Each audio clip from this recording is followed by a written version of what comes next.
अस्सलामुअलैकुम and welcome back to my YouTube channel clinical psychologist Bakhtawar Sheikh. उम्मीद करती हूँ कि आप खैरियत से होंगे। आज की वीडियो में हम ये देखेंगे कि डेथ फोबिया क्या होता है, डेथ फोबिया की साइन एंड सिम्टम्स कौन कौन सी हैं, उसको हम लोग किस तरह से ट्रीट कर सकते हैं और उसके पीछे कॉजेज़ कौन कौन सी होते हैं। ऑनलाइन सेशंस के बुकिंग के लिए आप दिए गए नंबर के ऊपर रब्ता कर सकते हैं। इसके अलावा अगर आपकी कोई भी क्वेरीज वगैरह हो तो भी आप हमारे चैनल के ऊपर इजीली पूछ सकते हैं, कमेंट सेक्शन में। What is a death phobia? Death phobia basically जो होता है वो एक्सट्रीम लेवल ऑफ फियर होता है, यानी कि आपका जो खौफ है वो आपके ऊपर हद से ज़्यादा छा जाता है। वो खौफ आपको अपनी डेथ के बारे में भी हो सकता है या फिर आपको अपने बिलव्ड वन के बारे में भी हो सकता है। फोबिया यानी कि फोबिया का जैसे कि आपको पता है कि अब्रप्ट कंडीशन होती है, अचानक से एक इंसान के ऊपर जो है वो खौफ तारी हो जाता है, वो अचानक से खौफ में चला जाता है, उसे नहीं पता चलता है कि उसके साथ में क्या कुछ हो रहा है। अब डेथ फोबिया के पीछे बहुत सारी सिम्टम्स होती हैं, जिसमें कुछ सिम्टम्स तो ये हैं कि आपको जो है वो हर वक्त खौफ तारी रहता है। आपको ये ख़याल आता है कि आपकी डेथ हो जाएगी और उस सोच के साथ साथ में आप हद से ज़्यादा जो है वो आपके ऊपर एंजाइटी वाली फीलिंग हो जाती हैं स्टार्ट।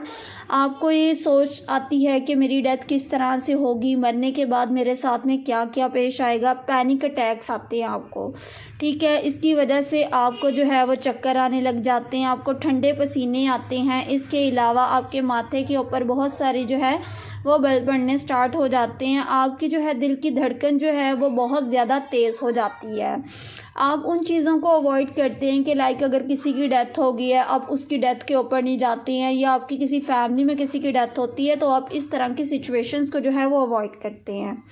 अब इसकी ड्यूरेशन हम लोग कितनी देर तक कहते हैं? मोस्टली प्रोबेबली जितने भी फोबियाज़ हैं उनका सेम ड्यूरेशन है, एटलीस्ट 6 मंथ तक। अगर आपको इस तरह की सिम्टम्स आएंगी जो कि डेथ फोबिया की अभी मैंने बताई हैं, तो फिर हम ये कह सकते हैं कि ये इंसान जो है वो डेथ फोबिया का शिकार हो गया। डेथ फोबिया जिस भी इंसान को होता है उसकी कोशिश यही होती है कि वो इन सिचुएशन से बचे, किसी की डेथ की न्यूज़ की ना सुने। अगर किसी की डेथ होगी है तो वो उसके मौके के ऊपर नहीं जाएगा। बहुत सारे लोग ऐसे होते हैं जो उनके बहुत सारे बिलव्ड वन होते हैं लेकिन वो उनकी डेथ के ऊपर नहीं जाते हैं अपने इसी खौफ की वजह से।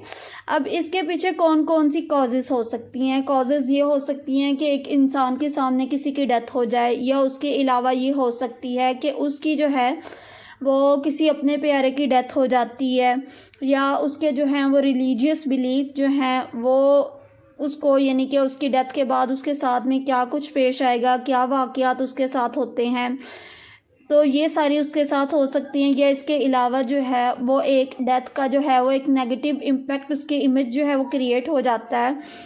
वो इस चीज़ को नहीं एक्सेप्ट कर पाता है कि ज़िंदगी में जिस इंसान को ज़िंदगी आई है उसे मौत भी आनी ही आनी है। अब इसके लिए बेस्ट थेरेपीज़ कौन कौन सी होती हैं? एक तो सबसे बेस्ट थेरेपी है कोग्निटिव बिहेवियरल थेरेपी, जिसमें हम लोग जो है वो इरेशनल बिलीफ को रैशनलाइज करते हैं, और इसके अलावा जो है वो उस इंसान को रिलैक्सेशन की टेक्निक सिखाई जाती हैं।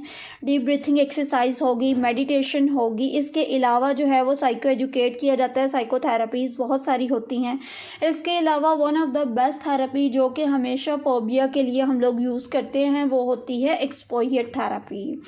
ये सबसे बेस्ट थेरेपी है किसी भी फोबिया के लिए, चाहे वो डेथ फोबिया हो या इसके अलावा कोई और फोबिया हो। अब एक्सपोजियर थेरेपी होती क्या है? एक्सपोजियर थेरेपी में ये चीज़ होती है कि एक इंसान को इमेजिनेशन क्रिएट करवाई जाती है, यानी कि एक साइकोलॉजिस्ट जो आपके पास मौजूद होता है वो आपको, यानी कि आपकी आइज़ क्लोज करवाता है और आपको इमेजिनेशन, यानी कि आपको तख्लीकी तौर पे उस सिचुएशन में लेके जाता है जो आपके लिए फियरफुल होती है, यानी कि जो सिचुएशंस आपकी मुश्किल का बायस बनती है वो आपको इमेजिनेशन में उस पॉइंट के ऊपर लेके जाएगा। फिर इमेजिनेशन में ही उसने आपको आपके फियर को फेस करवाना है, फिर उसके बाद से वो उसको आपको लाइक एक्सपोज करवाएगा। देखो अब इस तरह की सिम्टम्स आ सकती हैं, इस तरह की सिम्टम्स आ सकती हैं, तो इसकी वजह से कोई मुश्किल नहीं पेश आ।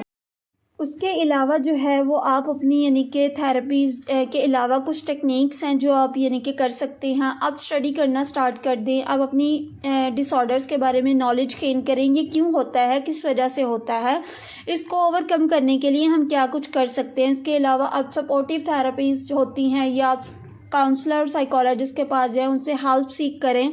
इसके अलावा आप मेडिटेशन करें, मुराकबा करें। इसके अलावा आप लोगों से अपने मसले के बारे में बात करें, उन्हें ये बताएं कि मैं इस मसले का शिकार हो गया था, वो लोग जो सपोर्टिव हों। Thank you so very much for watching this video. उम्मीद करती हूँ कि आपको आज की ये वीडियो अच्छी लगेगी। आपको किस तरह की ये वीडियो लगी कमेंट करके ज़रूर बताइएगा। अल्लाह हाफ़िज़।